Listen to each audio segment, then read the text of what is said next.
నా పేరు రవికాంత్ అండి. గత 30 ఇయర్స్ నుంచి ఇక్కడే ఉంటున్నాను. ఇది యాక్చువల్ చెరువే. అందరూ ఇది కబ్జా చేసినారు చాలామంది. పొడికత్తున చాలా ఇది ఇబ్బందికి గురైంది. మీరు చూస్తున్నారు ఇప్పుడు 2 ఫీట్లలోనే వాటర్ రావడం మీరు చూస్తున్నారు. యాక్చువల్ అయితే చెరువు. మేము 30 ఇయర్స్ ఉంటున్నాము. మా వాళ్ళు మొత్తం బతుకమ్మలు ఇక్కడే వదిలేవాళ్ళు. చాకలు కూడా ఇక్కడ బట్టలు కూడా ఉతికేవాళ్ళు.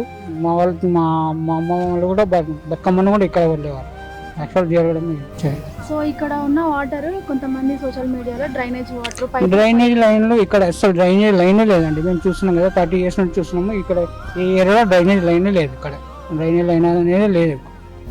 పైపులు పగడం వల్ల లేదండి, డ్రైనేజ్ లైనే లేదు. ఇక్కడ మేము యాక్చువల్గా మేము చిన్నగా ఉన్నప్పుడు మేము స్నానాలు చేసిన రోజులు కూడా ఉన్నాయి. మాకు ఇక్కడ ఇది కుంట క్లోజ్ చేయడానికి రీజన్ ఏంటండి? రీజన్ అంటే కొందరి రాజకీయ ఒత్తిడి వల్ల జరిగిన ఉద్దేశం ఉండొచ్చు, మాకైతే తెలియదు అది. ఇప్పుడు ఇలా నీరు బయటపడడానికి మీకు ఎలా అనిపిస్తుంది? చాలా సంతోషంగా ఉందండి. మీకు ఒక 2 ఫీట్ లోపలనే మీకు నీరు బయటపడంటే మీరు కూడా అర్థం చేసుకోవచ్చు.